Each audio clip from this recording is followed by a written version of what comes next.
Yeah. That's interesting. We're going to have to talk about that. Man, of course. All right, you ready to knock into this thing? Let's do it. All right. Everybody, welcome back to the Jameson on the Rocks podcast. Today I have with me Mr. Jake Kinney. Am I saying that right? That's right. Kinney, I like it, man. Glad to have you in here, buddy. How you doing? Thank you for having me, Bubba. I'm excited. You earned your own episode. He came in with the Grandville guys, and he was over there. He'd chip in every now and then, but you earned your own episode, dude. I'm glad for it. That's right. Well, thank you for having me, man. Dude, I'm stoked. Yeah, I've personally been excited about this because usually, as I told you, my guests are musicians or bands or solo artists or whatever. And we've done a few just like goofing around episode with my buddies, but like this is something different, you know what I mean? Because you're in a whole different sphere, which I respect because I'm like got my eyes on it and everything. So just kind of tell me how you got started doing what you're doing. Tell me your position within the band. I know you represent a few guys, kind of, sort of. 100%. So tell me about it. Yeah. So, gosh, we could go way back on all my musical Let's go, influences. man. So yeah, I actually did play music. Oh, back okay, in the day. okay. So I didn't know that. I played drums for, gosh, since I was 8 or 9 years old. That's awesome, dude. Got my first kit. It was like my brother's old kit. He tried to play drums for about 6 months. Didn't work out. Yeah, and so that was too loud. I busted through the drum heads when I was little. And so I wanted to get back into it. My parents bought me like an electric drum kit whenever I was, I guess, about 8 or 9. Yeah. And then whenever I was about, I guess, 11 or so, I got like a legit Sonar drum kit. It was Zildjian Customs, like everything. Nice. So it was awesome. And then one of my biggest mentors has taught me. His name's Josh Chappell. He toured with a band called Highway 55 all over. Band ended up breaking up, but he moved back to Albany, and he's my biggest mentor. Taught me all throughout. So you want to be a drummer? You were like, "Fucking, I want to be a drummer." So yeah, that's where my musical influence kind of started. My dad was in a band in high school and college, a soul band. My dad's like 65 years old. So back then, it was like that soul band, the Temptations, Motown, all that good stuff. And so he was in a band in college, like 3-piece horn section, two-person background singers, and I think it was like a whole 9-piece band, like full like a big band, full thing, man. Like St. Paul and the Broken Bones. You know they're playing Athens this Friday. Really? St. Paul and the Broken Bones. I didn't know that. Yeah, it's probably going to air after after they play. It'll be close though. St. Paul and the Broken Bones. You missed it. So yeah, my dad started doing music way about the same time I guess I did. Okay. Whenever he was my age, and so he ended up figuring out the rock star lifestyle wasn't for him. Settled down, and he became a doctor, and now he owns like two little doctor's offices around South Georgia. But then my sister got into music. She actually moved to Nashville out of college, kind of tried to figure out what she wanted to do, and then worked for, I think, like an apparel company for about 6 months, realized that is definitely not what she wanted to do. And so she went to Capitol Records and got a receptionist job, dude. And so she worked job. And the cool thing about a receptionist job is like literally anybody that works through Capitol Records. She's met them? She's met them. Whether it was Keith Urban, the photographer, or the other receptionist. You know what I mean? Like, it was anybody. So she ended up making those connections, and then she worked there for about 2 or 3 years and then moved to Sony. Oh, well, actually, they merged. So Capitol merged with like 4 other record labels. Yeah, this is like, what, 10 years ago? Yeah, about 10 years ago. Yeah. And made Universal.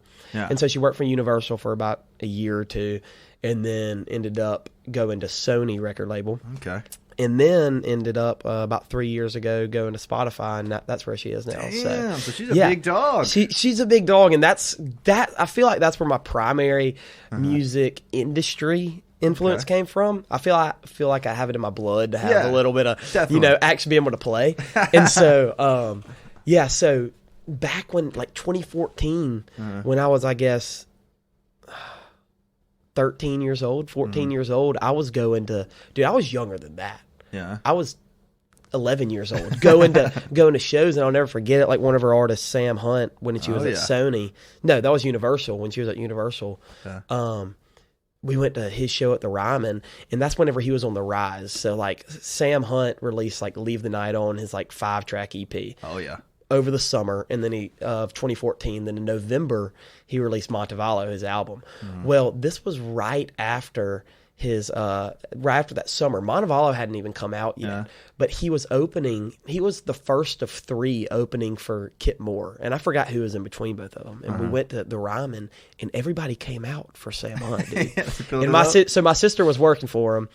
I think she was his publicist at that point. Okay. And Sam Hunt's bringing the crowd at the Ryman, being the first of 3. He should be playing for people walking in, finding their seats, or still downtown at the bars pre-gaming for the show. And so she was proud of that, and that was awesome. My whole family was there. But anyways, after that show, we went to a rooftop bar until like 2 or 3 in the morning. I was like 11, 12 years old, dude. I was like, what are we doing? But I was hanging out with all the people, and so you know, I got to know them. And back then, I still wanted to be a drummer. Okay. And so my sister convinced me not to be a touring drummer. Yeah. Because she wanted me to have like a family lifestyle, whatever. She was trying to, so she was like, why don't you be a studio musician? There you go. Studio drummer. So, you know, for a minute, I was like, I was 11 years old. I'll be a studio drummer. I didn't know the difference. And so then she was like, why don't you produce stuff? And so, but smart. Granted, you know, she was surrounded around Sam Hunt, which introduced this whole entire new style of production to country music at that point. Totally. And with Zach Crowell, which is his producer, he also produced my buddy Connor Smith now and writes with him. Anyways, all that type stuff. And she kind of saw where the money was there. Yeah. And so after that, I opened up like a like garage band or something. I was like, I remember this is what, and I was still 13, 14. This is early, man. This is early, man. And I opened it up, and I was like, I don't think this is what I want to do either. So after that, I just kept on playing music. I played music in church and just around. My mentor Josh was really able to get me all these little smaller gigs around and stuff. So we did that, and then I guess probably about 3 or 4 years ago, a lot of, I guess, Mary Catherine saw that I kind of had the heart for music and that I wanted to be in the business side of music, and so she started. Who's Mary Catherine? Mary Catherine's my sister. Okay, my cool, bad. Gotcha. Yeah, Mary Catherine, my sister. And so she started setting up meetings for me whenever I was in Nashville in like 2017. And so I met with like Sam Hunt's drummer, who I already had a connection with, and then like a production guy, like a buyer, and then I guess a buyer's production guy, and then also a buyer, an actual buyer, then a buyer's production guy, and then like a manager, and so kind of feeling out, but I still was like 16. I had just got my driver's license. Yeah. This is early. Man. I don't even know if I could drive yet. This was like right before I turned 16. I Ubered everywhere. I flew to Nashville, Ubered to my sister's house, and then I would Uber to these meetings because I couldn't drive. Yeah. So I was getting coffee with people and Ubering with the people that had been all up all night since 3 a.m. Ubering people around drunk Nashville. That's crazy. So that's whenever a lot of my Nashville mentors kind of came into play. So one of my biggest ones is Cappy, which he goes by Cappy. His real name's Chris Cappy. Okay. And he's Luke Combs' manager. Oh, wow. And so I guess whenever it really clicked to me that I wanted to manage someone is he took me out, I guess February 2018 or maybe 2019. It was February, I remember, because I was there because Tyler Childers was recording something with Spotify.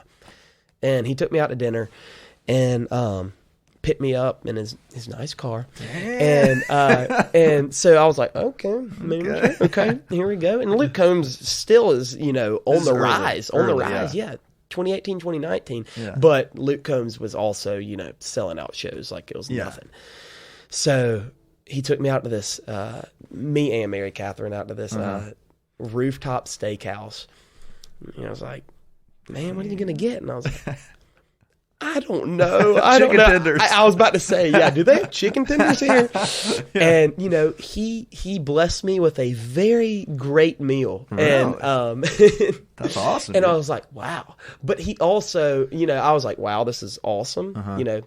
There's potential in this this side of the business. But at the same time, I was trying to figure out what I was wanting to do. So I was asking him questions, and he started explaining he owns a management company, and they probably have about 10 or 12 artists on it. And so I was like, it's not just you. And he's like, no, I mean, like, we have this guy, and then I have my assistant, and then we have a day-to-day manager, and then we have a business manager, and we have an accountant, and then we have a tour manager. And I was like, at this point, and like, I can name those off right now, but he explained the entire tree to me, and I was like, whoa, this is insane. Game changer. I thought these people just walked on stage and just played their songs. Yeah. Like, dude. It seems like that from the outside. It literally does. Like, and people don't. And that's the thing with Grandville. Yeah. I manage Grandville for the people that are listening. But, we probably should have started with that. Yeah, exactly. And like people are like, I mean, what do you do? Yeah, and then you try to explain it to them, and it's like, I can't really explain it, but there's a lot of stuff that goes behind just getting them point A to B and what exactly is going on, you know? I know exactly what you mean. And so it's kind of hard to explain. It's kind of hard to explain. No, I know what you mean. You know what I mean? Because like, it's like to the outside, it just seems like you're sending emails, you know what I mean? And you are, but like at the same time, it's like, I don't know, 40% of the work, maybe 50% of the work of a show, maybe more, dude. Exactly. It's a lot. Exactly. And there's just so much stuff that goes on. Yeah. Between day to day. Yeah. And then you get done booking a tour, and then you're right back on. Yeah, you got to get out 3 months out. You know, whenever you're booking a small artist like this, I mean, like I'm management, photographer, blah blah, like, everything. I'm everything. I'm business manager, booking agent, exactly, booking agent, and everything. So, So, anyways. We were in Nashville, and I started to understand exactly kind of what I wanted to do. Well, that's very nice. You had a sister do that for you. Oh, man. my That's gosh. great. Yes. So great. Yes.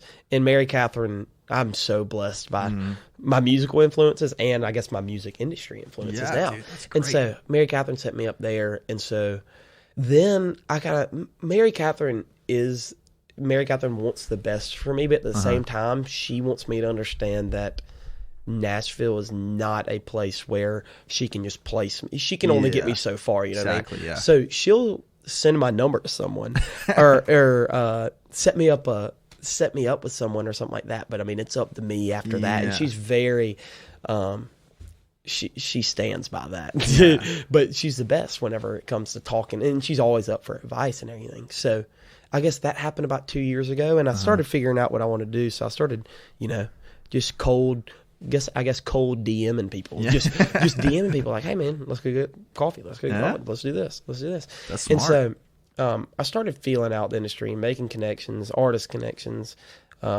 production connections, just everything I could. Yeah, okay. And then, so Grandville came to me in April.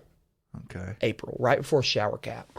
And you knew them personally already? Yes. So me and everybody in Grandville is surprisingly, they've gone through lineup changes. Okay. But everybody in Grandville is from Albany, Georgia. Yeah, that's crazy. All of our hometown. Yeah. We all went to high school together. But they've gone through probably, I guess, 3 or 4 band members. Yeah. So as you do. Exactly. Yeah. And so they came to me, and that was whenever I was working for a production company for 2 years. Which company was it, if you don't mind me asking? It's called the Levy Studios out of Albany. Studios. Okay, cool. So they do marketing, media, production, a lot of like employee consulting type training, all this stuff. Okay. So they came to me and were like, hey, like whenever you get to Athens, do you want to be my photographer, videographer, or our photographer, videographer? And I was like, well, I mean, that would be great, but I want to manage y'all. And they're like, all right, well, let's do it. So we talked, and I did some photography, videography for them whenever we were at Shower Cap. And I put out something, and then ended up talking this year's Shower Cap? This year's Shower Cap, yeah. So there's a video from that. And, I've seen one where it's like it starts out with somebody jumping over a puddle. I like that one. Is that That's you? It. That's Is that it. you? Yep. Traced it back. I like that exactly. one. It's very real, you know.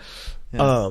But at the same time, I wanted to transition out of, the photography, videography phase because that's not what I want to do long term. I'm good at talking to people, you know what I mean? Totally. And sitting down at a computer, I guess that's why I didn't want to do production back in the days, because sitting down on the computer for long hours and stuff, I'm a lively guy. I'm always moving and stuff. I can sense that about you. I like that. Yeah, so I kind of want to do that. And like the production studio I worked at, no hate to the levy, but like it was like a cave we worked in, no windows and stuff. So I was like, I've done this for 2 years. I'm ready to get out of here. I want to see the sun. I'm ready to see the sun and walk and go get coffee with people.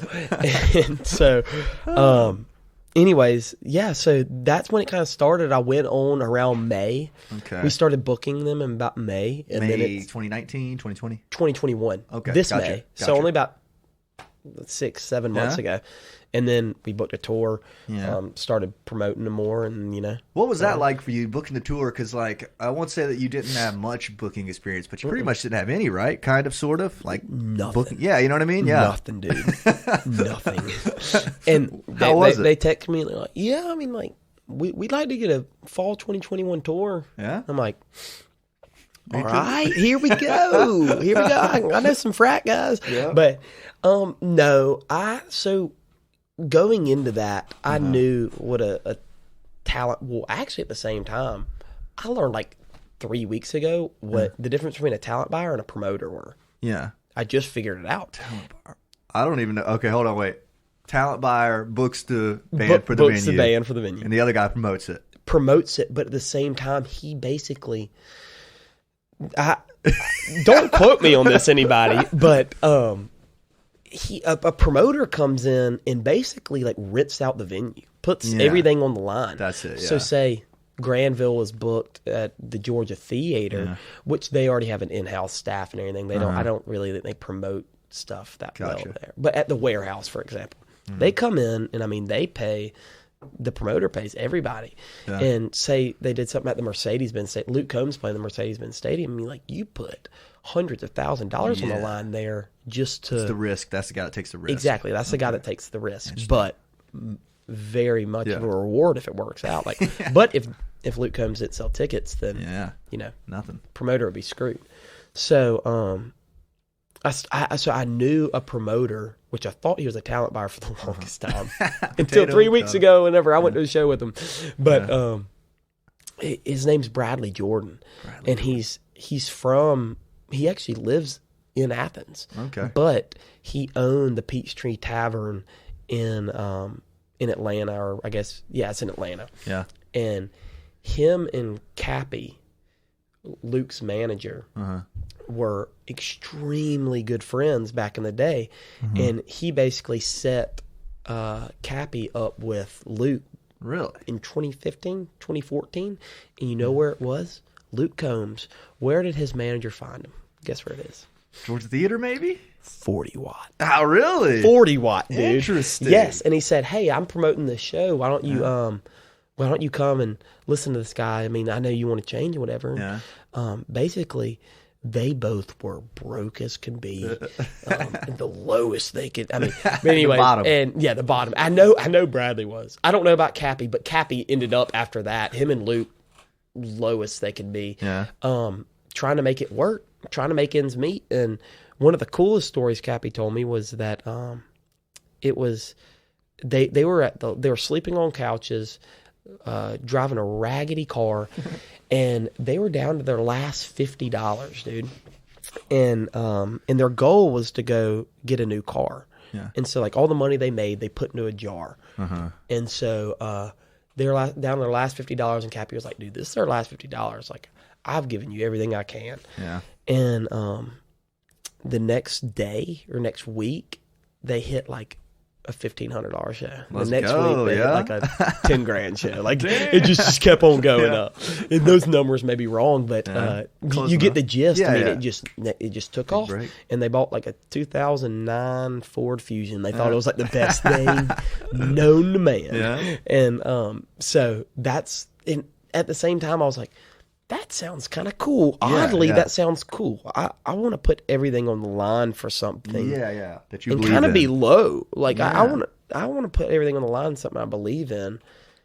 and hopefully it works. And it's kind of like being in the music business side of the industry is honestly like kind of being the musical side of the industry. I mean, like when you move to Nashville, like if you're pretty known in Athens right now. I mean, you know, you can play and, you know, you play Paloma Park. Congrats, just announced that show. Thank you, awesome. Man. And, you know, people are going to show out. People are going to know who Jameson Tank is. You move to Nashville, dude. Nada. You don't know. No one cares who you are. Dude, that's the scary thing about Nashville is everybody's doing it, you know? Like, think about all the Joes that are moving up there to be managers and artists, you know what I mean? That's what scares me about it. But it's so cool, such a cool place. It's so cool because the music community is so much smaller. That Nashville is so just as small as it is big.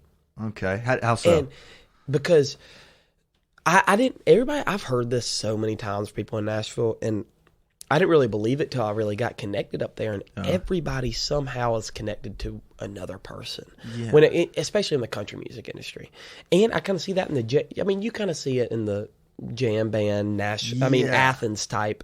Same kind of thing. I get what you mean, though. Yeah, people are going to come out and support. You know, people are going to know who Jameson Tank is because he does this and this, and I like the sound of that. And you're going to know, exactly, and you're going to know, say, Chad Denny, because he's Underground Springhouse's booking agent, and he also booked, you know, say the Revivalists first. That he didn't book the Revivalists, but he may have booked them for back in the day. And so that's the coolest thing about Nashville to me, is because everybody is there honestly to support each other. And you know, it will.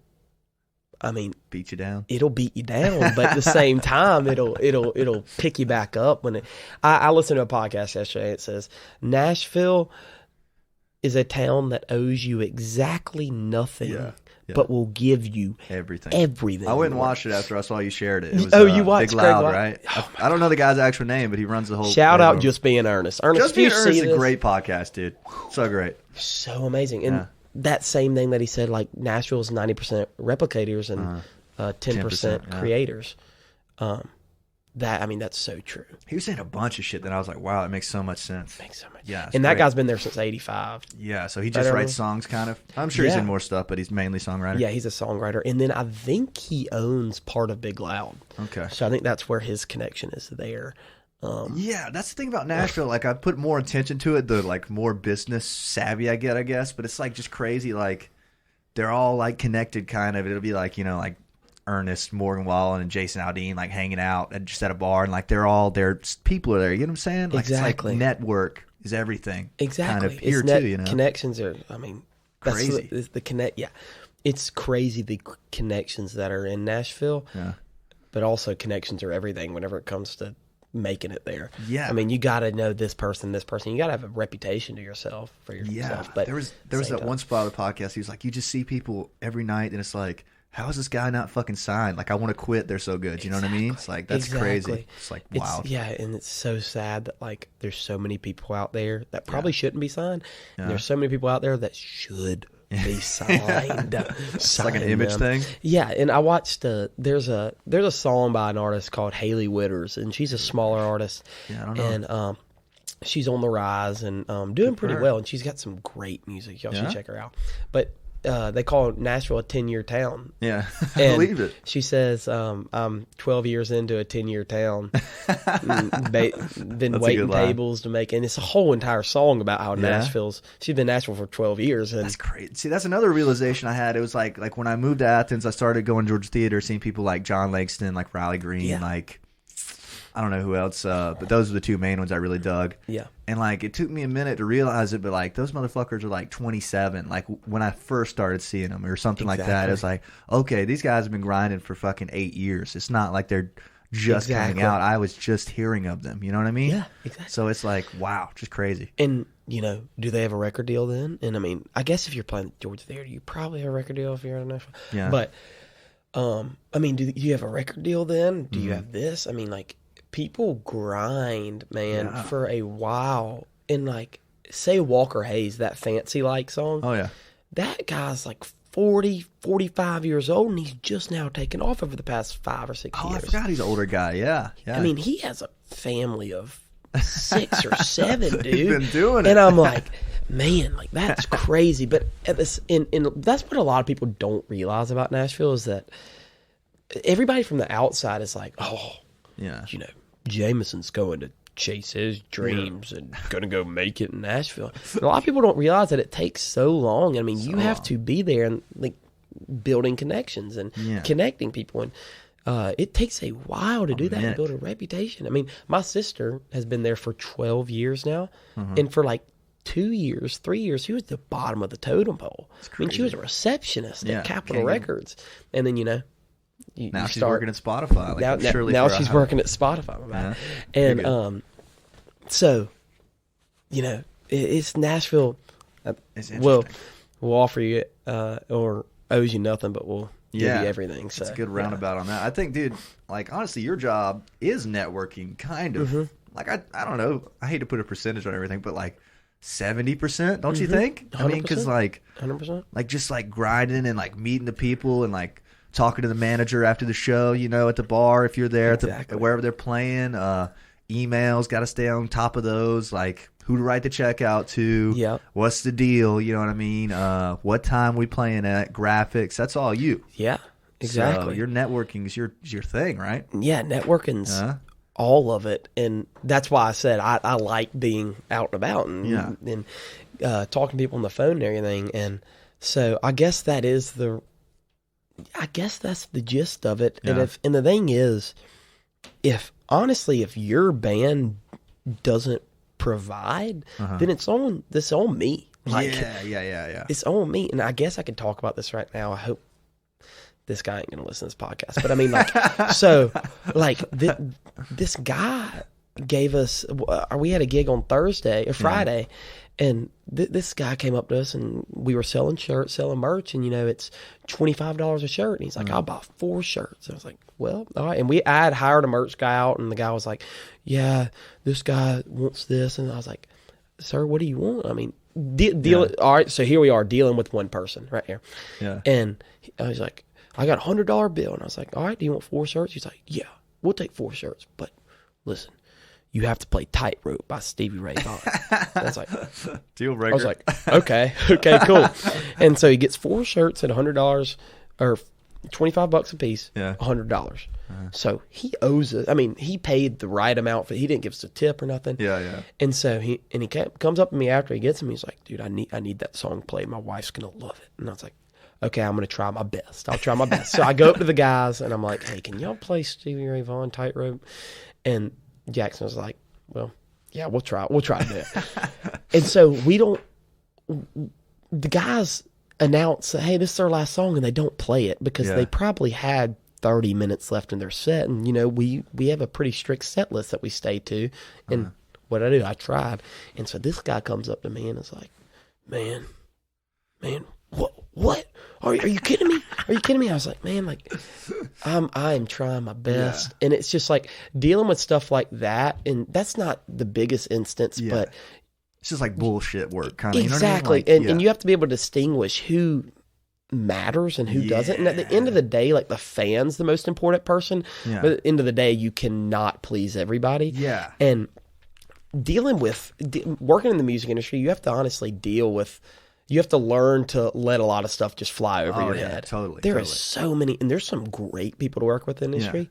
And, there's some people that are harder to work with. Totally. And, at the end of the day, they may be getting you to the next spot. So, I mean, a lot of the stuff they say to you, give you a hard time, do all this stuff, and you have to let it fly over your head. Yeah. For the better of the longevity of the group. Exactly. Yeah. Exactly. And the longevity of my career and whatnot. And so sometimes there's some instances where, like, they're like, "Man, you have to say this to this person." I'm like, No, I'm not going to say that to that person because, this person knows this part and they don't realize the connections. But I'm like, this person knows this buyer and this buyer works closely with this agent. This agent works for this manager. I know if word gets, and I still got 3 years till I get to Nashville. Yeah, that word could travel around for 2.5 years and then get there right before I'm supposed to get there. And I could arrive. get snubbed by that management company that would want to hire me. You know what I mean?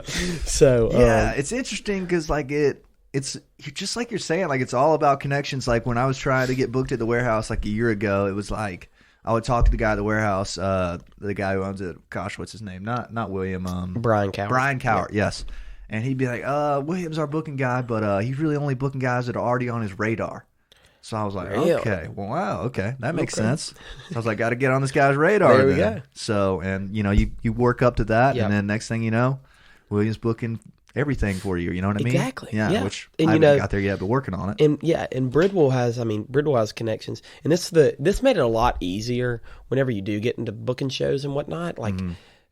You can work with 3 or 4 buyers, and they have connections to everybody around the Southeast. Exactly. So, I mean, we put together a 15-show, 20-show, right around, somewhere around there, 15-show tour. And, I worked with 3 or 4 buyers. You know what I mean? Okay. So, like, Bridwell will book, or William Bridwell trio, will book. Right. Warehouse. Blue Room. Barrel House South. Yeah. And I think he hooked me up with Clemson. Yeah, he was the one that hooked me up with Clemson. Loose Change. Clemson, because he knows Chris. Guys. Chris should be the guy there. Probably Chris or Alex. Fuller? Yeah, Chris Fuller. Chris Fuller. Such a nice guy. Okay, I was about to say, I thought I was trying to remember his name. Yeah.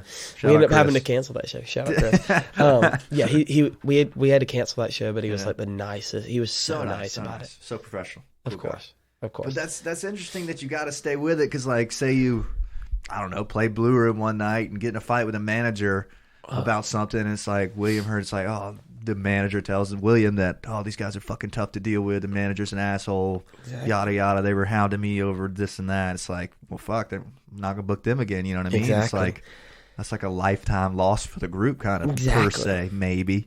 Exactly. And I've made plenty of calls to buyers and be like, hey, would you all want to do a co-bill here and blah blah here? And they're like, and people are straight up about it. They say, no, I don't work with those people anymore. Interesting. I don't work with these people anymore because they did this, and they'll be straight up about it. I'm like, wow. I mean, that's like there we go. I guess we don't do that anymore. Yeah. And so you really do have to be careful. And for the most part, like me and you and all of our bands and stuff are great guys, and we would never do that. But you have to make me, if you get mad, dude, let it fly. Yeah. Let it fly. I mean, what's my main job at the end of the night is get the money. Yeah.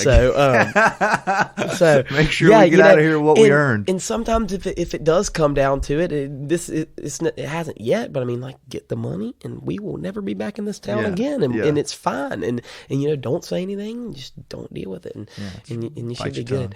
I listened to a Marcus King podcast, and he was like, whenever he played dive bars for, oh my gosh, years. Years. Yeah. He played dive bars when he was like 14 years old, and they escorted him in right on stage, because 21 over bars. Yeah. Escort him on stage right when he got out. Escort him right off. So, because he couldn't be in the bar. But he said whenever they wouldn't pay his band, they would just start taking stuff. They would just take some PA equipment, just take some bar stools or something. They'd be like, "What are you doing? Well, you got to pay me." And dude. So, man. And it's people don't believe that kind of shit happens, but like bars will try not to pay you. They will 100% do it. I've had it happen in Athens, bro. Yeah. I don't want to. we talked about this. Yeah, I know what you're talking about. And I don't want to get down that track, because, which is like smart. we said, it fly. you don't talk about that stuff. But we've it does happen. It happens. For the people listening. It happens, and it really happens at this smaller phase. And that's the thing. A lot of people don't. They want you to come in and they want you to play music, but they don't appreciate it. Really, I mean, it's just like a tradition, kind of, or something. And my guys have been at it since 2016. Mm-hmm. They've been perfecting their craft since 2016. Yeah. And they've come a long way. Over the past year, it's really progressively increased. Oh, yeah. But my guys have been at it since 2016. Mm-hmm. And so if $1,000 if one night at a bar and you can't pay my guys $1,000, $1,200, and you really netted $4,000 or $5,000, and we're the people that brought your crowd because they heard music outside. Like, man, it's tough.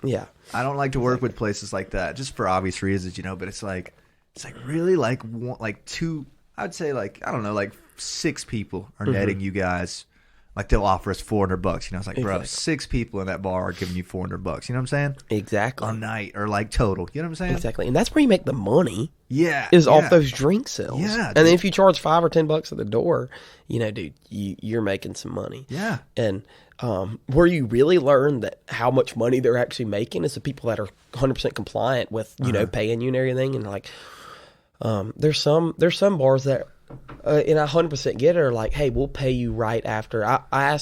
Sometimes I'll ask for payment upon arrival. Yeah. And some bars are like, no, we want to do the money at the door before we do that. And right when we get the money at the door, then we'll do that. We'll be counting it as we go. Yeah. And the amount of time from doors open to when they get that money to me is so soon because they're really compliant with it. And I'm like, okay, this shows that these bars are actually making this much money so fast. And so the ones that tell me they're not are lying. They're lying. So. And it's tough because like you know what I mean? Like when there are bars in town that will just give you the door, which is super fair, you know, and then like everybody's going to the one that doesn't have a cover, you know what I mean? Which is not a problem, like personally, but like it's just tough, you know. In some places, like, yeah, you guys can come, but honestly, we can't give you more than 400. It's like, well, fuck, we kind of can't come do this more than once, you know what I mean? And once is like if we have another gig nearby. So I'd say routing is difficult. You had any trouble routing a lot of shows, like? Because I know you guys went all the way to Virginia. I mean, Statesboro, Milledgeville, all that stuff. I know a lot of like weekend run kind of things, which I think is the smartest way to do it. Yeah. You have any trouble routing these sort of things? I mean, you're booking 3 months out, I guess, right? Yeah, 3-4 months out. Okay. Yeah, routing is tough. Very. I don't think this fall we got into too far of shows apart to where routing really made sense to really hyper focus on. Yeah. But whenever it came to like the Virginia stuff, and it was like, man, like tapping into Virginia would be awesome. So sick. Like, I don't want to give this up, and so routing really didn't make much sense then. But for example, Brid will say booking Statesboro, he'll also book Savannah also. Yeah, that's so nice. So Statesboro and Savannah, we stay with a friend at a friend's house in Statesboro and drive over to Savannah. It's an hour drive back that night, and so you're fine there. But I didn't get into much routing. What I did honestly was book a ton of public shows in like September, October, and then November was like almost all like frat shows. On the like just off the cusp kind of stuff, or like booked 3 months out. Dude, these frats were booking a while out. Yeah, really. Yeah, man. They're we had between fraternity and public shows, dude. We were completely booked. I guess September and October, and that was because they booked a while out. I don't really know why. Yeah, they went ahead and if you tell people you're getting your books full almost, and they'll get on it. See, that's a good tip because, like, honestly, I've had the like complete opposite experience. It's been like, hey, can you guys play Friday? Almost every time at fraternities, almost every time. Yeah, and then the next time they book us far out because they saw what we could do, kind of stuff. But most of them been like last minute Hail Marys, like we need a band on Friday. And really? So that's interesting that you're getting them a good ways out. Good for you guys. Good for you guys. Yeah. So you can go and kind of budget out what we do like to do is when you're speaking about routing is that I would book, so say Statesboro on Friday, we would book like a Southern Social gig. On Saturday or Thursday? We would book that on Friday. Okay. So we would play Southern Social on Friday, then I would contact all the fraternities in Statesboro and be like, hey, we'll be in town that weekend, so let's book on Saturday. And one would usually bite. Yeah. One or two would usually bite, and then you kind of get negotiations. So that's kind of the name of the game, right? It's like show the people that you're trying to book with that you have gigs. Even better if they're nearby to give them a reason or an incentive, like, oh, we can help this guy out because everybody wants to help you out, you know? Yeah, it's like, hey, we're going to be in town playing Tuscaloosa on Friday night. We would love to play your bar as well on Saturday. We'd love to play your fraternity. Isn't that kind of is that kind of how you do it? Yeah, that's exactly how I do it. Yeah? You know, I'll make it work, and, you know, we can give you a little bit of a deal because we'll already be in town. We don't have to budget in that traveling expense and whatnot. Very nice, very nice. Kind of doing that, and that'll make the weekend. I mean, obviously, bars don't pay as much as frats. So, yeah, never. What you do is you make that weekend worthwhile. Yeah, with the One Crat Show. Yeah, exactly. So when you were booking the tour, did you book fraternities first, or was it just all at once? Because I know a lot of people try to, like, they call them money gigs or whatever, which is just a slang, I guess. But like, you know, you have your money gig and then you book your bars around them. It was all at the same time. It was like me, mass email. Yeah. Dude, I made like email templates and sent them to like the weirdest places. I had no idea. I had no idea. But the thing was, I hadn't even set foot in college yet. Yeah. I'm 18 years old, still in, like, finishing up high school, graduating, and emailing all these bars. That's crazy, man. And the thing is, whenever you do get into, I guess, college, you're able to feel out what bars and whatnot. Like, I know the 3 or 4 bars in Auburn, and then the 2 bars in Statesboro, and which ones to play, and which ones have music, and what fraternities to play, and which I know.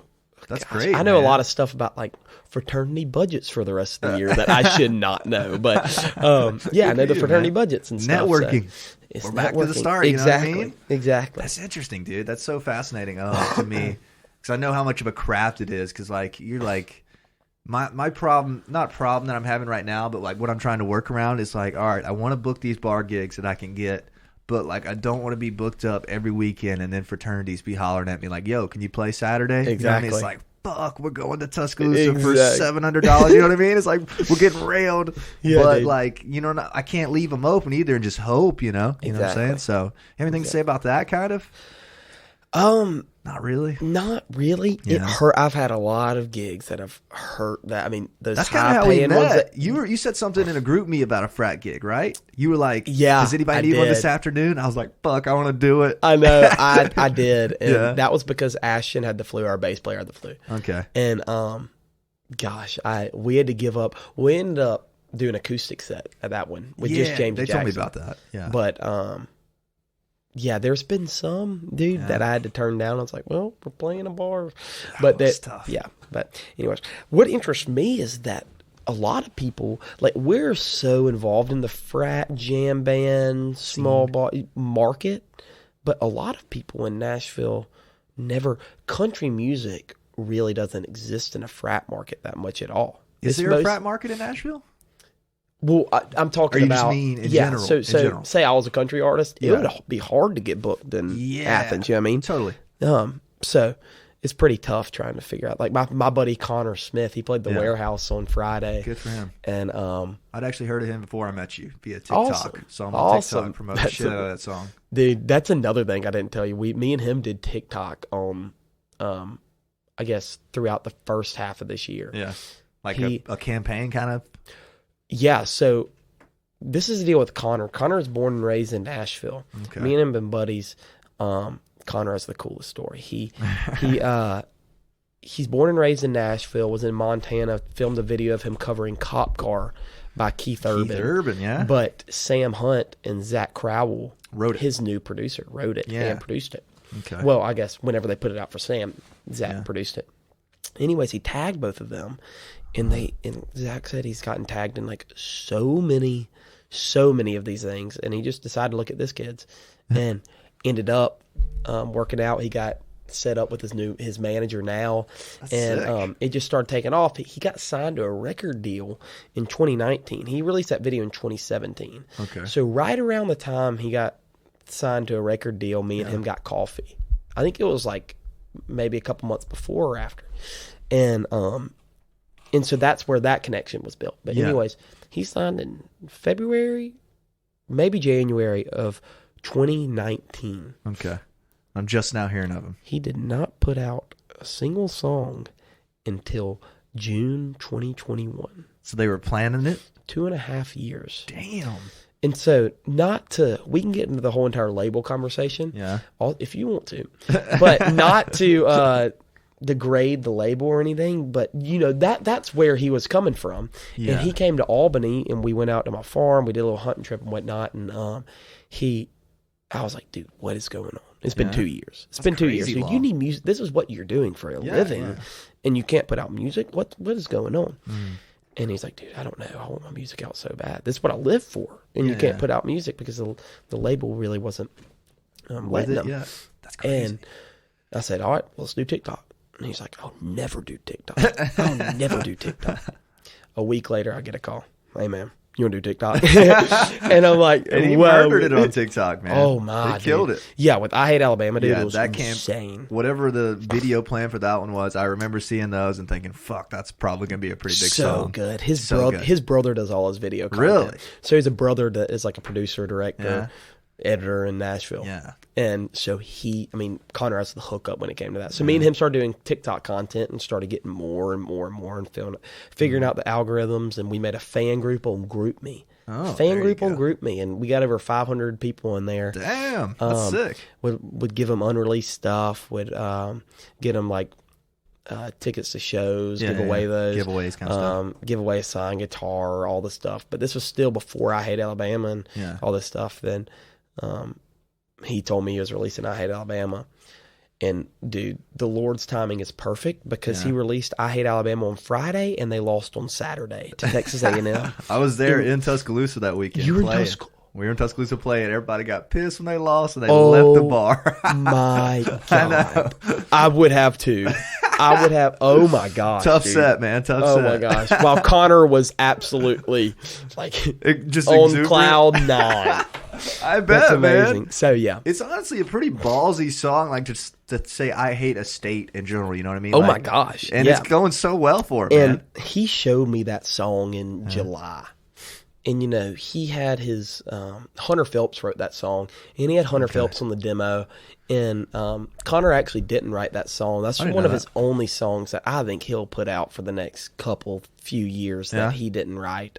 Connor's a great writer. I saw he had a few other singles before it. I've never checked that deep into him though. He has 5 songs out, completely now, and 4 of them are all ones he's written. And dude, great writer. Some of his deep cuts, insane. But anyways, Hunter Phelps was on the song, and I was like, man, you know, I kind of like that song, but I don't know. I mean, it's saying I hate a state, and you know, I didn't get the whole entire Braves hat on my head because it looks like the Alabama A, and I was like, I don't get this, and you know, and so I was like, I just don't know about that. Every other one, dude, all those deep cuts, dude, let's put them out. But I didn't know about I Hate Alabama, and he told me he was putting it out, and I was like, all right, okay, let's just see what happens. And so, you know, this happened. It happened, man. What's he got now? 300,000 monthly listeners, something like that. I think so. I mean, last time I listened to him a few weeks ago, it was something like that. But it's such a great idea for a song. It is ballsy though, because like it's like a fan base could hate you for it, kind of. But I really don't think they do. Like they probably accepted it. I think they think it's a cool thing. You know what I mean? Yeah. Yeah, and it's like got the whole storyline. It's got the whole specific kind of country thing going on. Yeah, and great song, honestly. And you'd be surprised the Alabama people kind of like lights a fire under them, dude. Yeah, like, it's kind of like it's kind of like cool. You know what I mean? It's cool, and they kind of like if someone said I hate Georgia. I mean, like I'd be like, what? Don't drop that shit. Exactly. So, but like every Saturday of every college football season forever, that song will get played. You know what I mean? Exactly. Honestly, and all the Auburn people were all over. I mean, they're playing at the bars and stuff, and they play it. I mean, people just and we'll be playing it on repeat this weekend because we're playing Alabama. This will probably air after that, but I'm hoping we're SEC champs by the time. I hope so, man. After this, I got faith. I got faith too. Yeah, man. And you know, so that's where that takes off. But at the same time, Connor is an artist, and that's what you got to be careful whenever you are managing artists, like their reputation and who they want to be remembered by. Like at the end of the day, Connor doesn't want to be. And I know he would say the same exact thing. He doesn't want to be remembered as the I Hate Alabama guy. Totally. He wants to be remembered as that, like, you know, songwriter kind of thing. Yeah, the songwriter. Like Trey Lewis at the end of the day doesn't want to be remembered as the dick down in Dallas guy. You know what I mean? He you know, as an artist, you always Connor has so much better stuff, and this is working for him right now. And you know, once his album comes out, I think it's going to 100% take out. Huge. And I love seeing his other songs are getting radio play, like on the highway on XM radio. So it's great. But I think this is like Lord's timing is amazing. He would say the same exact thing. It's amazing, and he's a Tennessee fan, so so it doesn't really. He's not really a big competitor. Love you, Connor, but y'all really aren't that big competiters in the college. I guess in the past couple years, in the 90s, sports market. Oh, they'll be back, man. They'll be back. Man. Yeah. So, but that's awesome, dude. Well, fuck, that's a great little look into that kind of story because I don't know that much about him, but you're kind of filling me in. And it's amazing how quick country artists, like, they have that big hit, like Dick Down in Dallas, like I Hate Alabama, like Hurricane for Luke Combs. Like country fans blow artists up quicker, I personally think. Like, I think they do too. And they're they heavy stick. on it. Yeah. The biggest thing is getting that, like, what we called it whenever we're working in the production company is the landing page. And so if you can, what do you mean by that? So Connor's main landing page, what he would want people to land on at the end of at the end of finding him would be Spotify, his Spotify profile. So they see I Hate Alabama on TikTok, and then you go to the little link in the bio for TikTok, and it takes you to the Spotify page. Totally. And so you're hoping that would be the final landing page, other than that, just that like. So, Luke with Hurricane. Luke started out on Vine and Facebook and all that good stuff way back. And Luke busted it, man. Luke busted it. Good for him. And so, he blew up faster than anybody, it seems like. Just exactly. But it was a while. I remember seeing he would play Georgia Theater. There was this graphic of him like drinking a Miller Lite, pouring it all over his face. I was like, who the fuck's this guy? You know? Exactly. But yeah, it happened so quick, but not. You know what I mean? Yeah. Like years of Vine, and then he seemingly becomes just massive. You see that with, 12 years into a 10-year town, you know what I mean? Like Morgan Wallen played on The Voice back in like 2014 or something like that, and now he has like the #1 selling album all genre. It's crazy, man. I saw him. He played the theater. He did 2 nights. You remember when he did that? It wasn't even a year ago. It wasn't even a year ago. He did 2 nights at the theater. And I saw him. You ever heard of Carolina Country Music Festival? Yeah. Oh. Yeah. Oh, massive. I went down there one year, and he was playing the breakout stage. So like the little stage. It was like 1:30 p.m.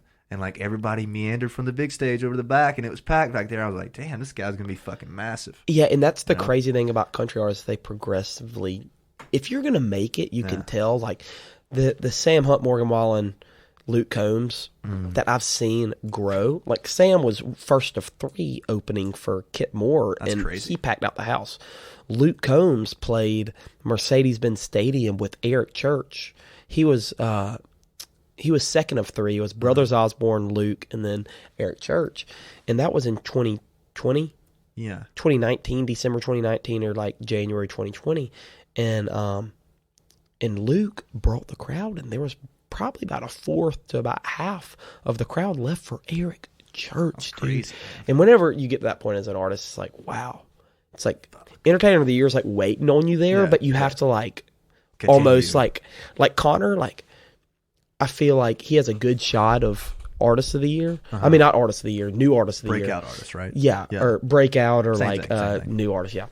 And it's like he could put out one of those deep cuts. I mean, you have really good music, and you're getting this following, I Hate Alabama and everything, and it's almost sitting there waiting on you. But technically, you have to put out an album, and you have to go you have to be second of 3 opening on an arena tour, and you know what I mean, rounds. And so that consistency kind of wins. Is that what you're saying? Consistency and just Nashville being so cookie cutter.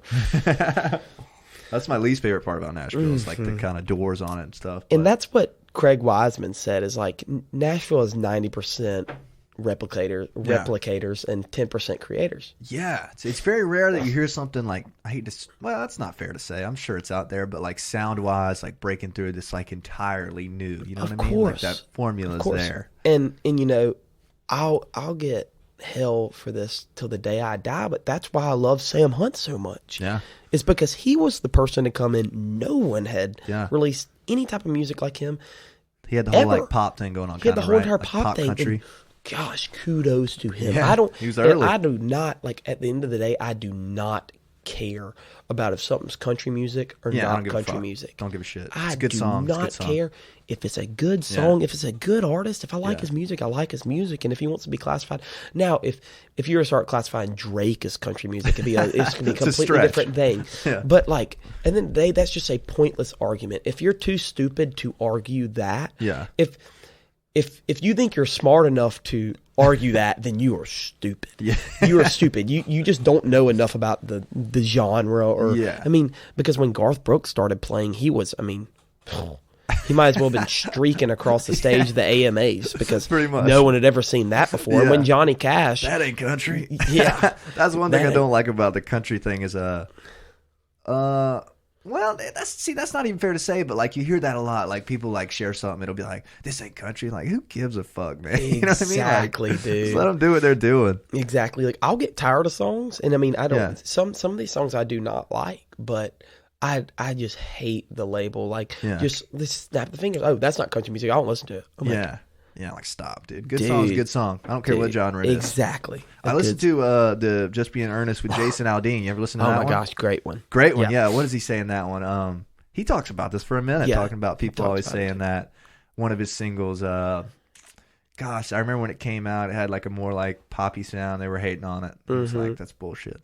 Yeah, I'm right. That's a good song. You know exactly. What I mean? So the one with Bobby Bones also. Yeah, I've seen a little bit of that one. That one's so interesting. And Bobby talks about that, and he says anything musically, and you could honestly extend this to any type of creative entertainment type market, but anything musically that stays stagnant dies. Yeah. If people keep on producing the same exact music, and that's what you got into with the 2010, I guess 2014, it was like a dead period of music. Oh yeah, there's nothing really coming out that was really exciting. Yeah, really exciting and whatnot. Sam Hunt comes in there, and boom. Then Jason Aldean's more pop stuff. And then Luke Bryan pop, and these are entertainers of the years that are coming out with pop stuff. And so, that's it's got to change, and it's changed throughout history. And I just don't think people are really.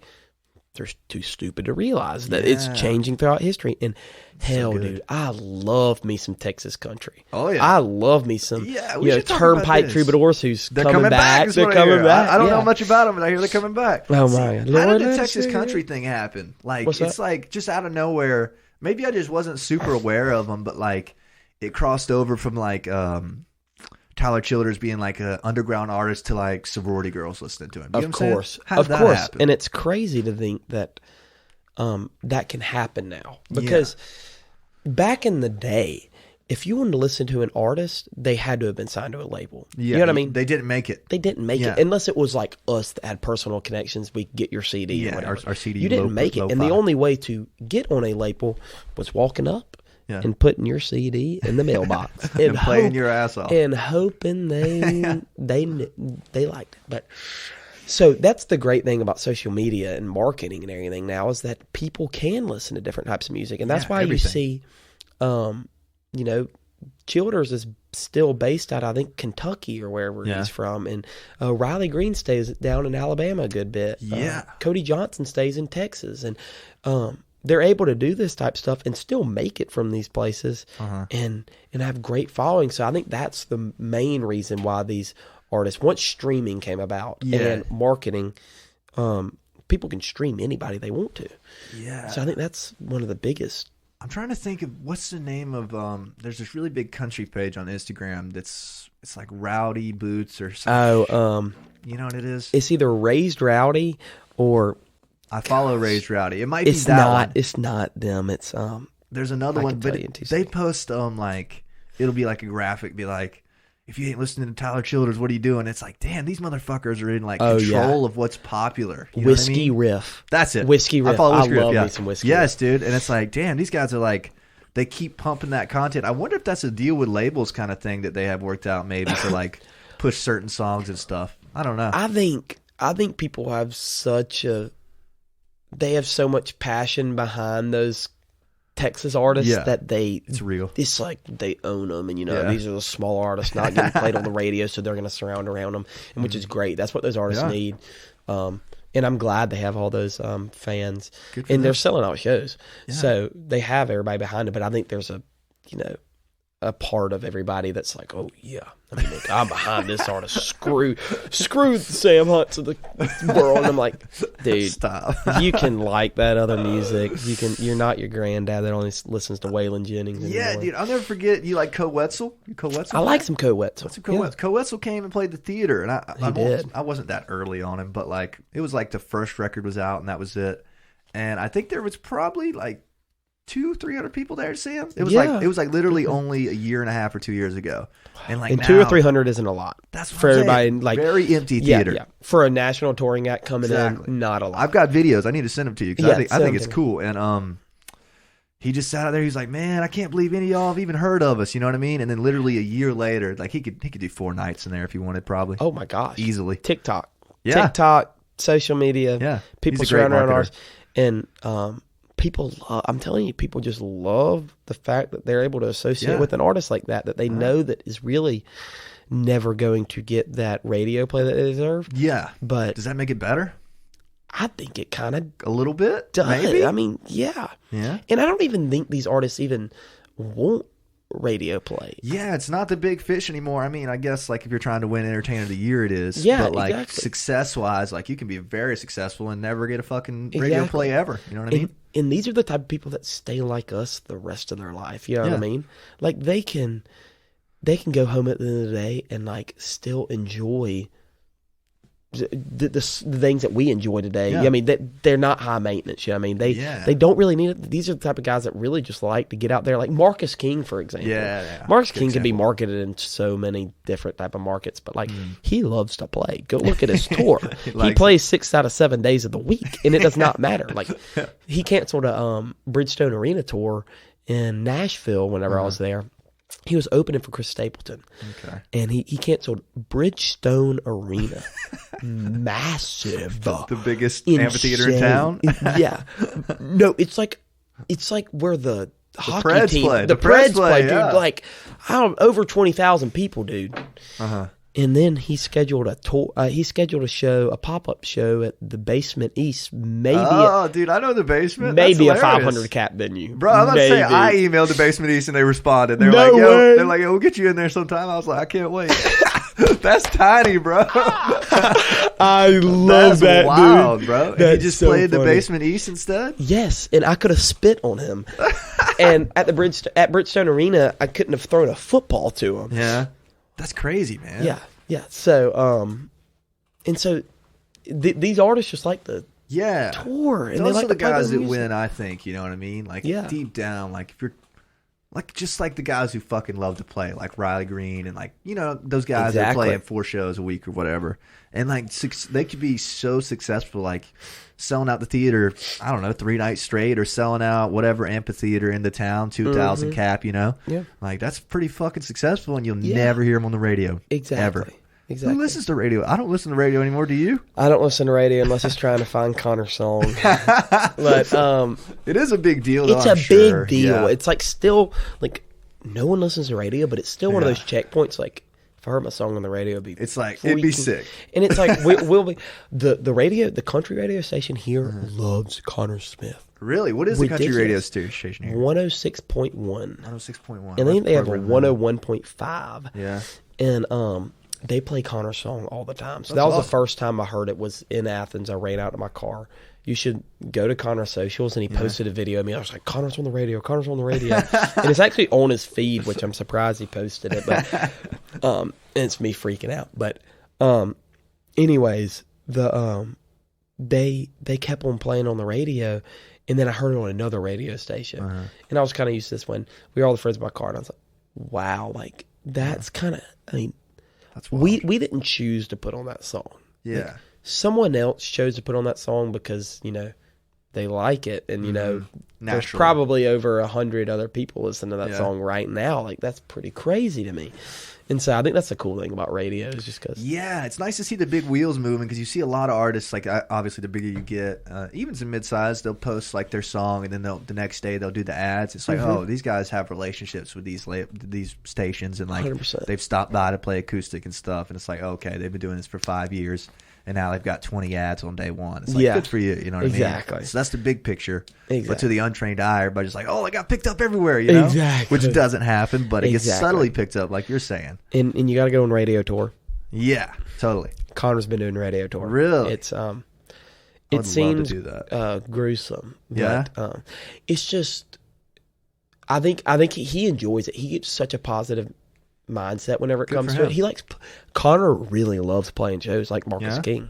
He doesn't care about the money. I was like, I'll ask him what his deal is for a night. And he's like, I don't know. I don't care. I just want to play music. Good like, for him, man. Okay, I You'd guess love to hear that. And so, but it's just from an artist perspective, I think it would be tough because you're playing in a cinder block room for 10 people. Yeah, 6 or 7 people. And then the next night you're playing like a show in Athens for 400 people screaming your songs. Yeah, you're playing at like 1:30. Exactly. Like everybody's, you know what I mean? It's like not like... So it has to be a tough transition. Yeah, like, totally. Let's go Athens. How are we doing out there? Just sitting in a room with people that don't know your songs. And so, I'm sure it's tough, but I do think it's vital, like you're saying. I think... good maybe tip. I haven't been able to do it myself yet, just because like maybe not enough connections. But like the college radio stations in town, I'm trying to like when Jameson Tank and when Grandville go to Tuscaloosa, like hit up the college radio and be like, "Yo, we're playing tonight at the booth. Can we come by at 3 and do a little radio show or something?" Have you ever done that here? I've done it at Woog in Athens, which is like the UGA radio station. I don't know. You go to UGA, right? I'm at UNG. Oh, word. I did that too. I did that too. Oh, transferred in. Yeah. That's the way to do it, man. Dude. You'll save a shit ton of money and your GPA will be higher. That's the way to do it. Did you do 2 years? I did 2 years, yeah. Okay. I think I'm going to do 1 year. Oh, you're quick on it. But yeah, I had hope. Yeah. Did you have hope? I had hope, yeah. Yeah. So we got like our invoices today for the next semester, and I sent it to my mom, and she was like, I pay more in rent. I pay more. I'm paying. Your rent is more expensive per month for a whole semester of college. Like, this is crazy, man. And so, I've been wanting to do a whole episode on it because I wish more people knew about it. That like you can go to. I did Athens Tech actually, which is just up the way. Same thing though. But you can go to a tech school. And they literally have enough financial aid to literally pay for you to go. I've gotten a refund almost every semester when I was there. Wow. And it keeps your GPA high because the classes are easier. Yeah, so you do 2 years at UNG, 2 years at Athens Tech. Transfer to UGA, you got a killer high UGA. You save $20,000. You know what I'm saying? Exactly, dude. And so, I'm really blessed with this opportunity because if I would have gone to UGA, I feel like I wouldn't be this connected. I wouldn't have time to be this connected in the music. If I rush fraternity, I won't be that focused. I won't be that focused. Yeah. I'm planning on rushing fraternity next year, but like I'm able to feel every single one of them out for an entire year. That's so awesome, I'll be able to figure out what I want to do. Good for you, man.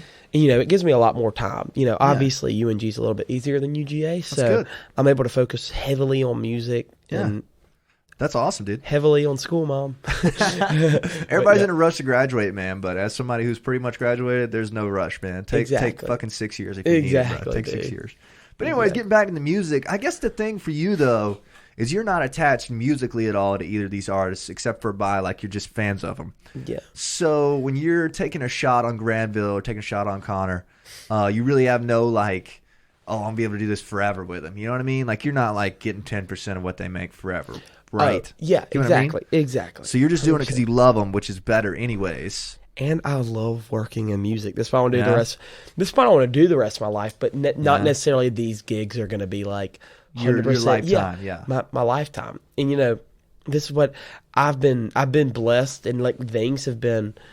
A lot of people wouldn't have the opportunity to manage an artist like Grandville. Oh yeah. Until later on, and before I even started college, it was honestly like placed at my feet, and like Connor's connection was placed at my feet, and all these connections were placed, and I'd be stupid not to take any of these. Yeah, and this is what I want to do, so I just want to do the rest of my life. So me being able to take these opportunities and everything like that is amazing. But whenever I do get to Nashville, it'll be 3 or 4 years. So you have a great resume. I'll have a resume, and I already have my feet soaked. Not a little wet. Not a little dabbled. So. Hopefully they'll be soaked whenever I get there, and so I have a good understanding of what I'm doing. Because I think a lot of people get into Nashville not knowing the business side of it all. A lot of people don't really get there. A lot of the artists I talk to are artists like managers and buyers, agents, and stuff. Get like somehow just were placed into Nashville and somehow got into it, not even really knowing what was going on. You know what I mean?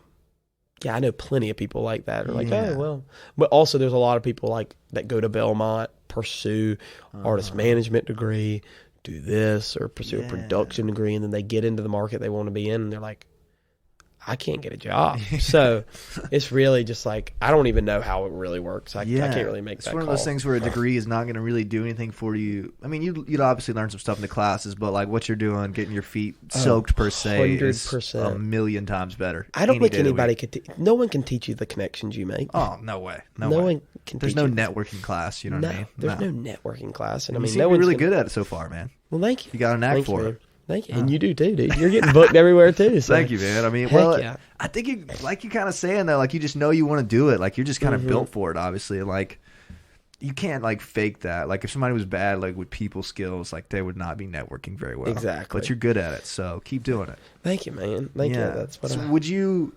I guess what I'm trying to ask is, so you're taking Grandville and Connor per se. Is like the end game for you to like have a bunch of artists that you're pushing, or have one bigger artist, or like whatever? Yeah. So that's a great question. Yeah. In game. My sister's always talked about like collaborating on something together, me and her. That'd be cool. Don't know how that's going to work. But yeah, so whenever I do get out of college, first off, I'll probably take internships in Nashville all throughout college. Very smart. Second, whenever I do get to Nashville, I think I'll probably start working for an artist management company. Gotcha. So I probably won't take a full-fledged artist right out the gate. You know, I still have to artist management. Cappy would tell you this, and he's like a promoter. He's taking a risk. You know what I mean? Yeah. He's hiring employees, and you know that's more of a safe option for me.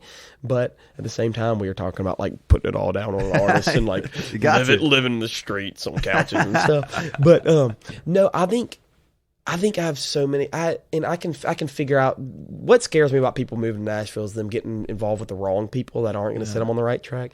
I think in 3 years I'll 100% know who's going to set me on the right track. Yeah.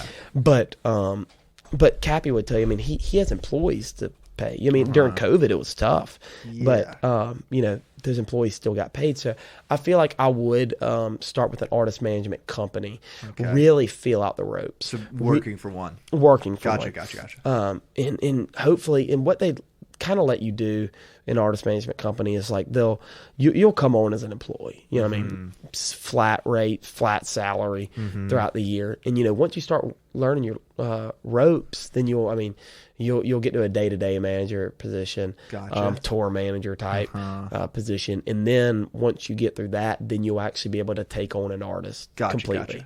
Take on an artist completely, do everything for them, and then the company would take, you know, say another or split your 15% cut with you or something like that. Gotcha. And, interesting.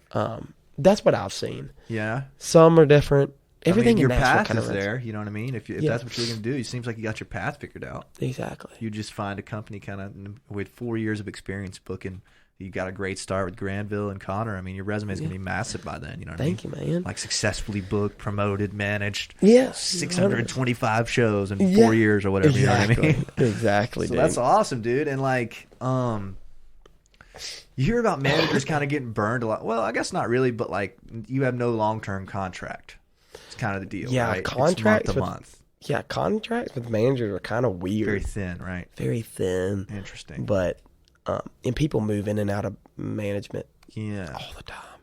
But you also have like sunset clauses. So like if you, I don't know if it's month to month, but I think it may be like yearly. Like you have a year or two that you sign on to a contract, and then you have like sunset clauses. Do you know what sunset? Fade you out. Yeah, fade you out. Learn so about like that music business. I took music business at University of Georgia. Are you going to do this? I think I'm going to do it. I don't know quite yet. 100% should do it. Okay. No doubt. That's what everybody tells me. So I think I'm going to do it. 100%. It's so great. They have artist management class. I mean, not that you need that stuff because you're already doing it, but it'll get you network. Oh, yeah, 100%. And there's always more to be learned. Yeah, I'm never going to know. Totally.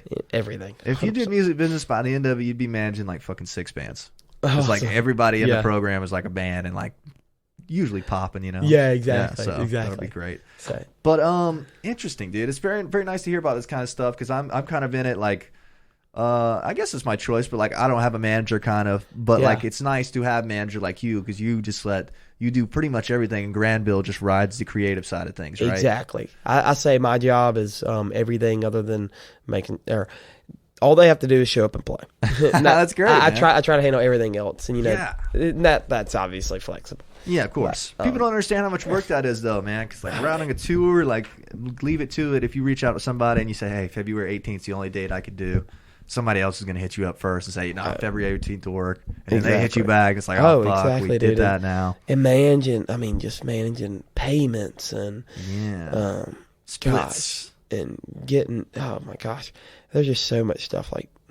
It kind of makes me, I'm kind of freaking out right now because I'm thinking about everything I got to do. But yeah. Do you have a favorite part of it? Like, because obviously you enjoy the business side of it, or you wouldn't be doing it. I'll tell you this. This is my dream. Okay, my dream is working for an artist and then walking on stage to a screaming crowd, and they scream every song of every lyric of every song. That's hype, man. And that's amazing. Whenever they play Terrible Things, I almost teared up when they played Terrible Things at the Georgia Theater. And everybody was singing it. I mean, that's like... That's priceless. You just don't... I mean, that's priceless. Yeah, and one of the biggest things about the Georgia Theater is they have all-access passes. Yeah. And so we got passes. And my sister's been in Nashville for 12 years, dude. Yeah. I've had 10, 11 years of me being given passes. I've gotten so many passes from my sister, just backstage at amphitheaters, big shows like that. And that was the first pass I've ever earned. You know what I mean? Yeah, I've ever really gotten. I put it on. I was like, wow, this is crazy. And so can't buy that shit, man. You can't buy the crowd singing it back either. Oh my God, you can't buy that. Marketing money, don't buy that. That's real. It's not. Heck no. That's what it's about, man. Legacy kind of stuff. You know what I mean? Like at the end of the day, you will have built something. Of course. At the end of the day, you know what I mean? Of course. Because like, there's a lot of like other careers per se. I'd say most of them. Maybe this isn't a fair take, but like, you know, like say you were a dentist or something. Like you did the dentist thing, and at the end of the day, like you die and you're gone or whatever. You didn't like build something. Do you get what I mean? Of course. Of course. Not hating on dentists, but you get what I mean? Yeah. We love you, dentists. Yeah, dentists are great, but do you get what I'm saying? Like you're actually trying to build something from nothing. The framework is there, but you have to go after it. And that's why that's why I work in the music industry until the day I die, because there's so much risk there, and there's so much like unknown, and you know, I can't imagine graduating college and just working a job that I know that I'm going to wake up and go to every day. Like, I don't know how my dad does it. Yeah. He's been cracking backs for like 40 years now, it feels like. He's a chiropractor. Awesome, man. So he's a chiropractor. And so I can't see how it's just for some people, and it's not. You're wired different. No, I'm not. I'm wired. I just can't imagine doing it. Yeah, man. So, well, dude, honestly, how old are you? Are you 19? Yeah, I'm 19. 19? Yeah. Dude, honestly, the fact that you have your head on this straight and, like, you know that you're going to be in the music industry is fucking your years. Oh, thank you, man. I told Jackson the same thing. Like, you guys are fucking years in front of most people. Like, most people are graduating college thinking, hey, maybe I want to do this music thing. You know what I mean? Like, And I will say, that is why I love Athens, Georgia to death. Yeah. Because everybody's passionate. Everybody's a work ethic here. Everybody has a drive here for something. And there's a plenty. I mean, Athens is like a little mini Nashville. Yeah, dude. It really is. It is. It's like a little mini Nashville. I mean, connections and buyers and all the bands and everything. But at the same time, like, everybody in Athens has this drive for something. You can get into a conversation at a bar with someone, and be like, hey, what's your major? And they'll tell you, I mean, it's international studies with a minor in this and a emphasis in this. And you're like, what do you want to do? I mean, say a marketing major. I was talking to one the other day, and it's like, what do you want to do with that? And they're like, well, I plan to come out of college with a minor in this. So if this doesn't work out, my marketing major, then this will work out. And then I'll have an emphasis on this. And I want to be a marketing director of a Fortune 500 one day, and blah, blah. And it's like, these are my friends. You know what awesome, I mean? These are my friends that I usually don't have these type of conversations with. But if you want to, you can. Everybody, we have a good time on the weekends, but Monday morning, it's time to go, and people are ready to work. You know what I mean? Yeah. People really don't come here to dick around, I think. Like, everybody here, there's something in the air. There's like, everybody knows what they're kind of trying to do in some way. You know what I'm saying? Exactly. Which is exactly what you're saying, which is awesome. Like, I can't count the number of conversations I've had with Boar's Head with people who just like, oh, yeah, I want to start a horse company that fucking training horses, you know what I mean? It's like, okay, good for you, man. You know what I mean? And then you can walk over and someone wants to be a finance manager of a big company or something. It's crazy, man. And people know what they want to do. And that's the thing is, I don't think it'll ever change because everybody in Athens is just so driven. Yeah. by it's what not they like want to this do. everywhere, man. It's what's wild. Oh it's my not gosh. at all like this everywhere. I don't want to degrade any college towns, but dude, I've been to some college towns and it's like, what do you want to do? And there are seniors there, and it's like, oh, I'm here for the beer and the girls, and I'm like, oh my gosh. Dude. And especially when you start touring, because you tour with the band a little bit. You go to these towns, and it's like, you guys don't have a scene here? Like, you don't have, like, it's just like 3 bands playing? Or it's like, oh, yeah. You guys don't have a central place? Like, there's no sort of network. It's just like, that's it, really? Exactly. It's like, damn, that's crazy. Like, yeah, are you talking about like the band scene in that town? Particular in that situation, yeah. It's like there's no sort of centralized, like in Athens, you have the rounds and like every band knows one another. Exactly. It's like, you guys don't have bands? In Athens, Georgia, there is live music every night at all these bars. It's like Nashville. That's what makes me think of Nashville. And I mean, like, we played Auburn for Auburn, Georgia weekend, and Auburn actually has a lot of great music coming out, like the Stews and the Plains band. Yeah, all those guys are great. But we played there, and we didn't really put 2 and 2 together, but it was the Future Birds in Grandville playing. We were like, we're playing y'all's biggest event all year, and like, there's 2 Athens bands playing, and you're playing Georgia tomorrow.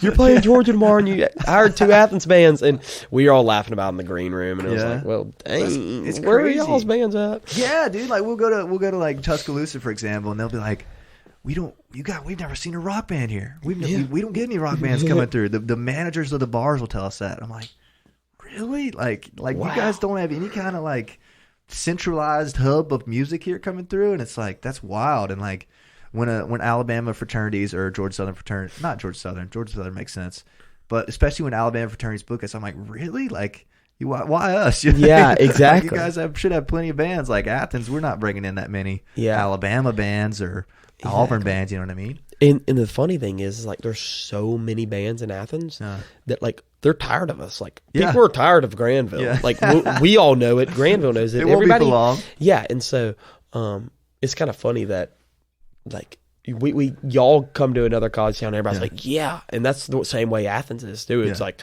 another band comes in, like the Stews will come in, and everybody's like, it's like awesome, and like we go to Auburn per se. Everybody's like, yeah, and so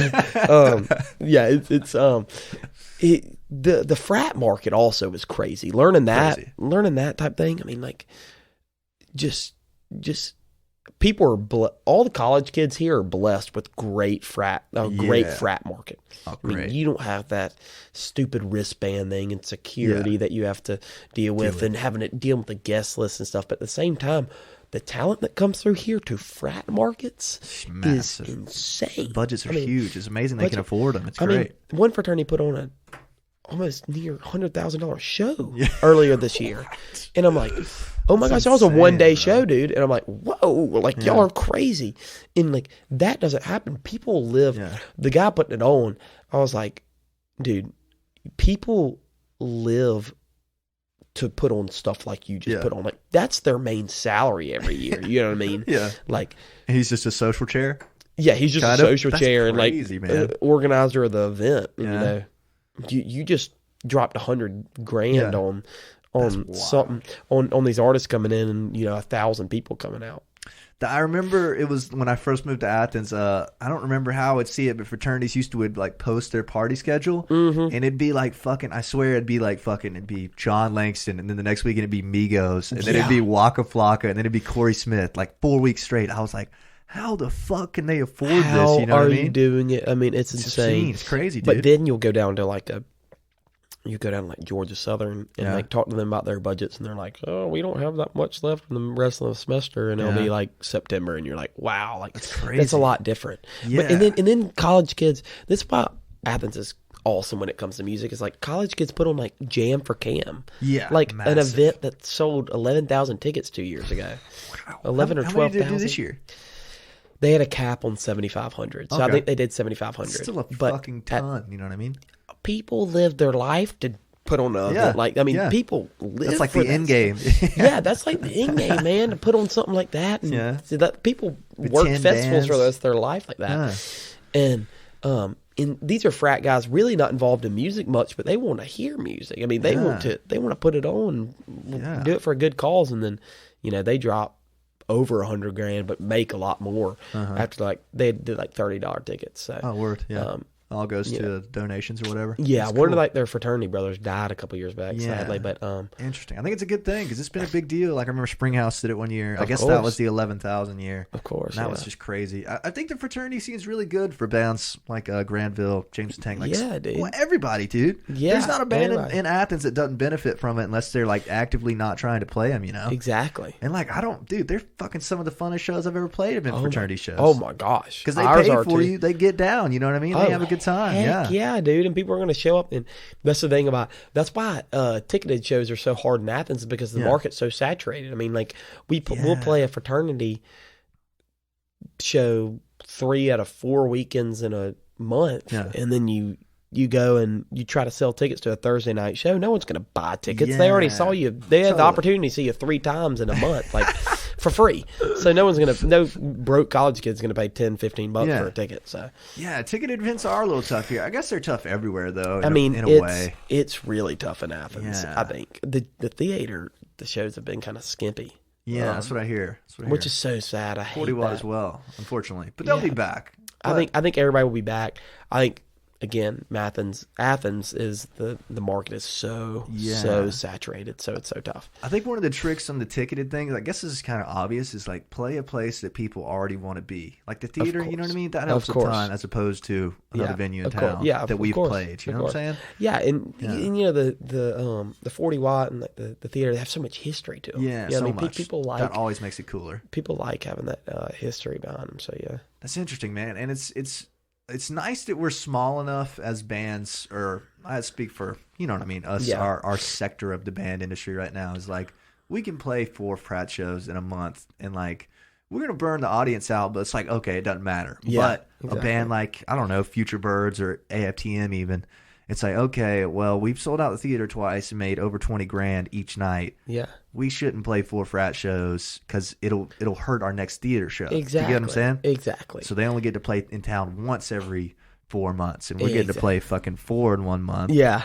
Albeit less money. Not that matters, but we get to play more right now, which is nice. Exactly. And it's fun. It's fun kind of staying around. Yeah, it is. I like the frat shows. Frat shows are great, and they're great publicity because, I mean, if say we went to Oxford right now and we played a bar show, a flat rate bar show at not the biggest, say a mediocre bar, maybe 150, 200 people may come out. Yeah. Now, if we go on a game day weekend and play a frat show with a rented out stage, production, sound, lighting, whatever, a few thousand people. Yeah. They come out.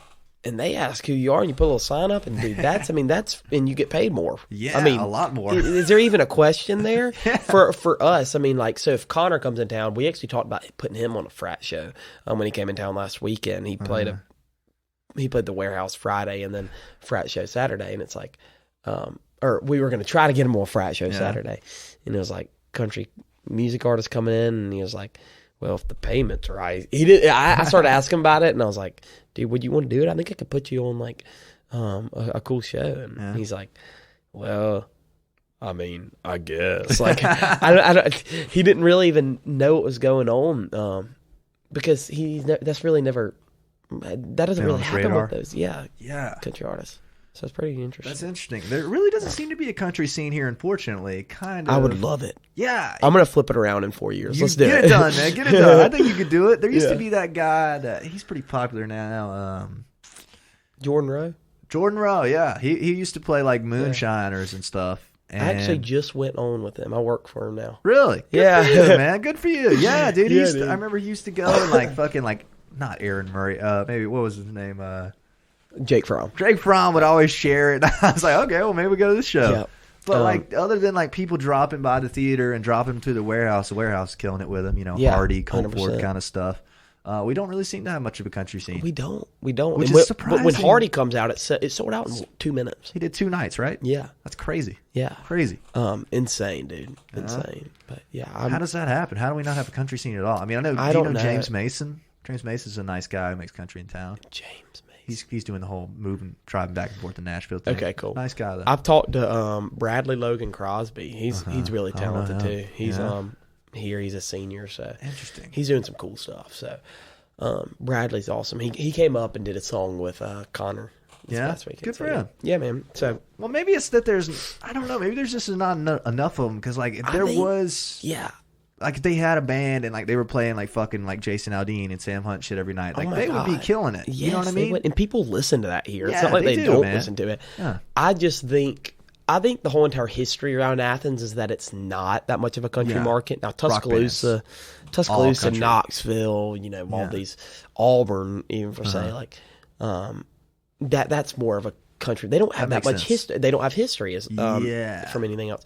But I mean, all of our parents grew up around REM, Widespread Panic, all these type bands that aren't country. So I see it through all these frat guys and stuff. It's like their parents grew up around REM. So I mean, like Widespread Panic. So I mean, they love Widespread Panic. So they love it. Yeah, they love it, and it's awesome. I love the history there. Me too, man. That makes everything cooler. I like playing places with good history. I like booking places with good history. Of course. I like hearing about stuff like this, like when Luke Combs was small and stuff like that. Dude. It's very cool. The process is great. You seem to enjoy the process too. Oh, the process is awesome. I'd love to see you fucking turn the country scene up in town. That'd be interesting. Dude, that'll be so much fun. You can do it, man. I want to do it. Have you thought about maybe being like, all right, well, I mean, Grandville doesn't take up 100% of your time, does it? Like, could you pick up some other artists? Have you thought about it? So that's what I'm kind of doing with like Jordan right now. I can talk about this now, but I just picked up like a social media consulting job. So TikTok, like me and Connor did. Yeah. And we're going to do that for a little bit and see how that goes. So I'm starting to pick up other things. But you're right. Grandville doesn't take 100% of my time up yet. Just 90? Just 90. But then then we have that school thing. So that other 10% may be the school. Who knows? But, you got about 2% left? Yeah, exactly. So, interesting. I'm trying to figure out the balance. I'm busy right now. Yeah. I'm busy. And so Grandville's actually taken off all of December and half of January to do, we have one more show and it's one show in December. We blocked off our schedule about 3 or 4 months ago, but we're doing that so we can, record an album. That's very smart. And, if we would fans a break, you know what I mean? Like you're saying, overexposed, that's the exact plan. Exactly, dude. We're taking December off. Like let's reset in spring. Everybody will be fired back up then. Do it. That's exactly what you got to do, man. That's the plan, man. Well, shit, dude, it's been great to talk to you a while. This might be the longest episode I've done in a minute. It was just going so well. How long was it? 92 minutes. How many really? An hour and a half of it? Hour and a half, give or take. You know what I mean? I love it. When Just Being Earnest goes about an hour, they say, we'll just do a part 2. It'll be out the next week. I love it, man. Yeah, Just Being Earnest is great. Thanks for coming out. Do you have any closing notes? Anything you want to tell the people? Your Instagram to reach out to you? That kind of stuff? Yeah. I mean, my Instagram is Jake_Kinney. Love it. Reach out. Say whatever you want to. Book Grandville if you want to. Yeah, if you need to book Grandville, this is the man to talk to. We'll do a co-bill. Who knows? Yeah, please. Thanks for having me on, man. Dude, thank you so much for coming out. You're a smart kid. I think you're on top of it. You're fucking 4 years ahead of everybody else I know. Most bands don't even have managers. You pursuing a manager at 19 is fucking incredible. Good for you, man. Thank you so much, man. That means a lot. Thank you guys for tuning in. This episode has been with Jake Kinney, I believe episode 55. If you enjoyed the show, check us out on YouTube. It's Jameson Tank. You can subscribe there to keep the episodes coming. You can listen on Spotify. You can listen on Apple Podcasts. You can check us out on Instagram at Jameson_OTR. You can give Jake a follow. You can give Grandville a follow while you're at it because I like those guys as well. That's right. But yeah, keep up with us. Thanks for listening. If you made it this deep in, I'm proud of that. That's it. See you later. Give him a wave for the thumbnail. See you up. Love it. Bye.